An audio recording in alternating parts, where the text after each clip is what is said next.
आज का हमारा पहला वर्ड है परसिवेरेंस। परसिवेरेंस एक नाउन है जिसका मीनिंग होता है कंटिन्यूड एफर्ट टू डू और achieve something despite difficulties, failure और ऑपोजिशन, यानी कि कठिनाइयों, असफलता या विरोध के बावजूद कुछ करने या हासिल करने का निरंतर प्रयास। और एक शब्द में इसे हम बोल सकते हैं दृढ़ता। परसिवेरेंस के सिनोनिम्स होंगे ऑब्स्टिनेसी और डिलीजेंस। आपको दो सिनोनिम्स याद रखने हैं, ऑब्स्टिनेसी और डिलीजेंस। और परसिवेरेंस नाउन है तो इसका उपयोग हम सेंटेंस में नाउन के तौर पे करेंगे। तो हमारा सेंटेंस होगा it takes planning and perseverance to achieve success.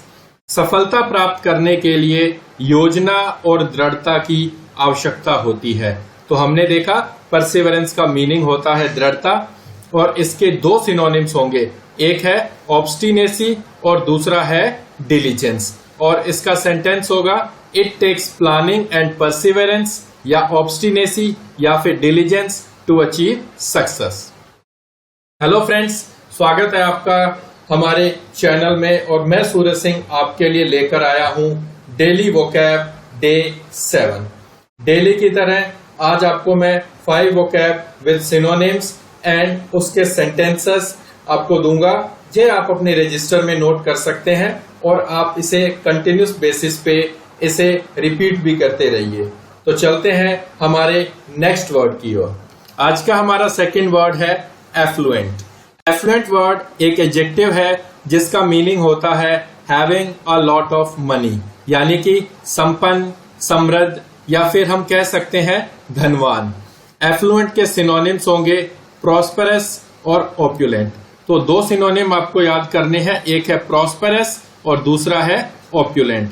कल भी मैंने आपको एक बात बताई थी कि अगर हम यहाँ पे जो वर्ड डिस्कस कर रहे हैं वो एडजेक्टिव है, जैसे हमने एफ्लुएंट, यहाँ पे एफ्लुएंट एडजेक्टिव है तो इसके जो सिनोनिम्स होंगे ये भी क्या होंगे, एडजेक्टिव ही होंगे। तो चलते हैं इसके सेंटेंस की ओर। इसका सेंटेंस होगा John belongs to an affluent family. John एक संपन्न परिवार से ताल्लुक रखता है। John belongs to an affluent family, John एक संपन्न परिवार से ताल्लुक रखता है। तो हमने देखा एफ्लुएंट एक एडजेक्टिव है जिसका मीनिंग होता है संपन्न या समृद्ध या फिर धनवान। और इसके दो सिनोनिम होंगे, एक सिनोनिम होगा प्रॉस्पेरस और दूसरा होगा ऑप्युलेंट। तो हम कह सकते हैं John belongs to an affluent family या John belongs to a prosperous family या एन ऑप्युलेंट फैमिली। जॉन एक संपन्न परिवार से ताल्लुक रखता है। तो चलिए चलते हैं हमारे आज के थर्ड वर्ड की ओर। आज का हमारा तीसरा शब्द है लेटेंट। लेटेंट वर्ड भी एक एडजेक्टिव है जिसका मीनिंग होता है existing but not yet very noticeable, active और वेल डेवलप, यानी कि मौजूदा या जो चीज मौजूद हो लेकिन अभी तक वह बहुत ध्यान देने योग्य, सक्रिय या अच्छी तरह से विकसित नहीं है, या फिर हम कह सकते हैं कि वो अभी इतनी डेवलप नहीं हुई है कि जिसके ऊपर ध्यान दिया जाए। तो लेटेंट के सिनोनिम्स होंगे डोरमेंट या फिर कंसील्ड। तो दो सिनोनिम आपको याद रखने हैं, डोरमेंट और कंसील्ड।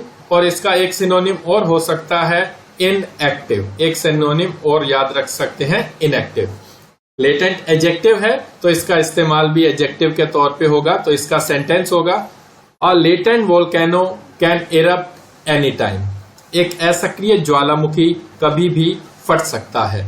तो यहाँ पे ये जो वर्ड लिखा गया है लेटेंट, ये एडजेक्टिव का काम कर रहा है और एडजेक्टिव को जरूरत किसकी होती है, नाउन की। यहाँ पे आप एक रूल और याद रख सकते हो कि ये जो ए लगा है ये इस वोल्केनो के सिंगुलर होने की वजह से लगा है, लेकिन इसके बीच में कोई भी वर्ड आए, वो नाउन हो एडजेक्टिव हो, उसका जो साउंड होगा उसके हिसाब से ए या एन आएगा। तो यहाँ पे लेटेंट है, कॉन्सोनेंट साउंड है तो यहाँ पे ए आया है। तो हमने देखा लेटेंट वर्ड एक एडजेक्टिव है जिसका मीनिंग होता है निष्क्रिय या ऐसी चीज जो अभी सक्रिय नहीं है, जिसपे हम ज्यादा ध्यान नहीं दे रहे। और इसके दो सिनोनिम्स होंगे, एक होगा डोरमेंट, एक होगा कंसील्ड और एक और आप याद रख सकते हो इनएक्टिव।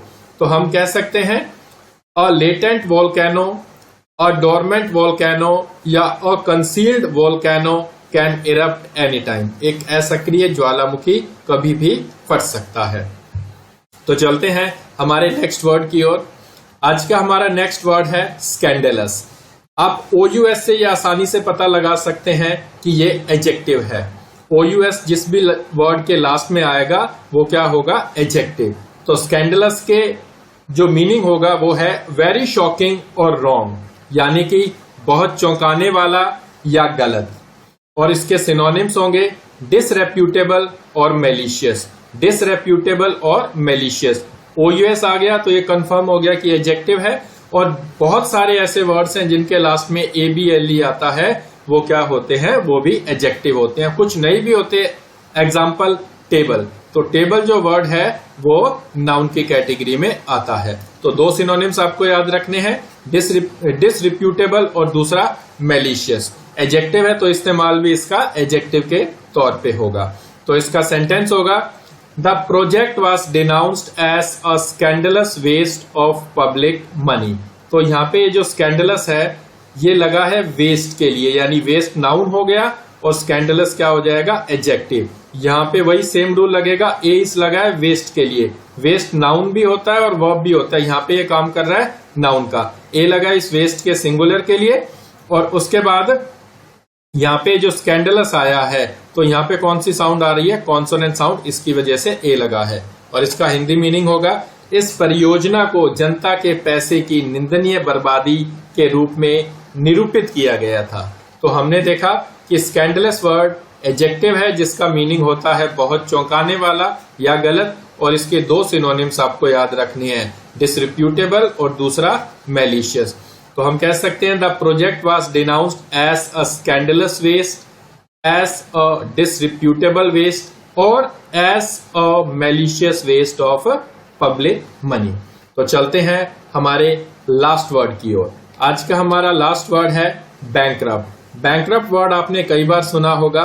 बैंकरप्ट वर्ड भी एडजेक्टिव है और इसका मीनिंग होगा not having enough money to pay your debts, यानी कि ऋण ना चुका पाने की स्थिति में। और दिवालिया वर्ड आपने सुना होगा। बैंकरप्ट के सिनोनिम्स होंगे इंसॉल्वेंट या रूइन। ये दो सिनोनिम आपको याद रखने हैं, इंसॉल्वेंट या फिर रूइन। और बैंकरप्ट एडजेक्टिव है तो इसका इस्तेमाल भी एडजेक्टिव के तौर पे होगा। He went bankrupt after only a year in business. व्यापार में केवल एक वर्ष के बाद वह दिवालिया हो गया। He went bankrupt after only a year in business. व्यापार में केवल एक वर्ष के बाद वह दिवालिया हो गया। तो हमने देखा बैंकरप्ट वर्ड एडजेक्टिव है जिसका मीनिंग होता है दिवालिया। दो सिनोनिम आपने याद रखने हैं, इंसॉल्वेंट और दूसरा रूइन। He went bankrupt, he went insolvent या he went ruined only after a year in a business। तो आज के हमारे 5 वर्ड कंप्लीट हो गए। अगर आपको हमारा ये वीडियो पसंद आया तो इस वीडियो को लाइक कीजिए और हमारे चैनल को सब्सक्राइब भी कीजिए। Thank you.